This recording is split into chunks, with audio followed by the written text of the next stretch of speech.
Self-diagnose artinya kita mendiagnosis diri kita sendiri ketika kita sakit. Tanpa disadari sebenarnya kita sudah melakukan self-diagnose ini. Karena apa? Karena kita adalah dokter bagi diri kita sendiri. Kita bisa menentukan makanan atau minuman yang baik atau tidak nih buat diri kita. Kita bisa menentukan, oh lagi siang panas begini, kalau mau bepergian harus pakai payung atau pakai topi. Kita bisa menentukan, kita mau mandi air hangat karena suhu udara sangat dingin.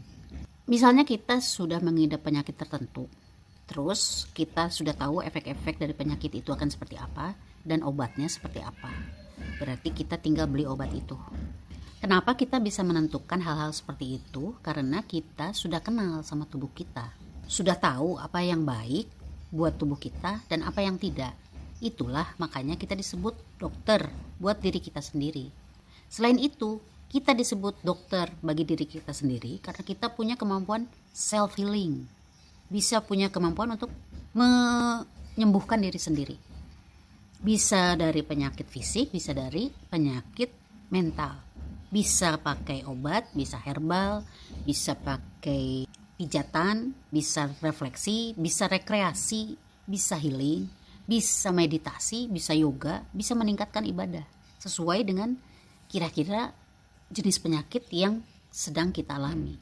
Kemampuan kita ini bisa kita pertegas atau kita latih dengan banyak mendengarkan podcast dari dokter-dokter yang potensial di bidangnya. Bisa mendengarkan kajian-kajian seperti dari Dr. Cahyo, Dr. Zaidul Akbar, Abdurrahman Dhani, dan Dr. Hans, dan sebagainya.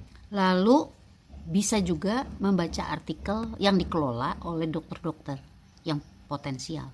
Dan kadang-kadang orang juga suka bisa konsultasi lewat online dengan dokter-dokter. Begitupun kita selalu membiasakan diri ngobrol dulu, menanyakan sebuah kondisi kepada teman-teman kita yang memang dokter. Self-diagnose ini disebut tidak boleh ketika kita sok tahu. Jadi kalau ada orang bilang gak boleh self-diagnose karena sok tahu, sebenarnya salah karena kita memang sudah melakukan self-diagnose dari dulu tanpa kita sadari, disadari atau tidak. Tapi yang disebut sok tahu itu ketika kita self-diagnose berdasarkan perasaan kita, berdasarkan overthinking kita, berdasarkan kecemasan kita, atau berdasarkan katanya-katanya atau kayaknya. Nah ini yang gak boleh.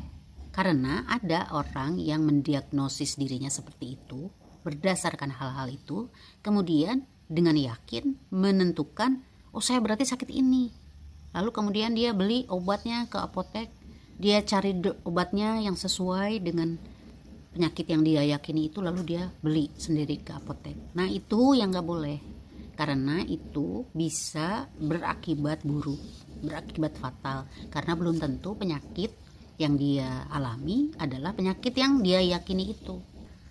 Self-diagnose menyatakan bahwa diri kita adalah dokter buat diri kita sendiri, bahwa kita punya kemampuan self-healing. Itu bukan untuk membuat peran dokter tersisih, tetapi biasanya dilakukan setara dengan pertolongan pertama pada kecelakaan. Karena kita kadang-kadang ada sebuah sikon di mana nggak bisa langsung pergi ke dokter. Jadi kita sebagai orang awam dengan dokter itu jelas berbeda. Walaupun mungkin pengetahuannya bisa sama, tapi dokter itu sekolah, punya aturan-aturan sendiri. Jadi dia udah ngerti kalau kayak gini kaitannya sama ini. Dokter sudah pernah tahu bagian dalam manusia. Dokter itu ada pelajaran anatominya, barangkali bisa melihat langsung organ-organ tubuh manusia. Sedangkan kita nggak pernah bisa melihat organ tubuh kita sendiri, hanya meraba-raba. Maka yang tahu pasti lebih banyak pengalamannya itu dokter. Maka kita memang harus ke dokter. Cuman sebelum ke dokter, kadang-kadang kita ada sikon di mana kita nggak bisa langsung ke dokter. Maka suka mempelajari sendiri. Sebatas itu oke, tapi tidak menjadikan kita berhak untuk menentukan apa penyakit kita, menentukan obat yang harus kita minum. Kepo Channel.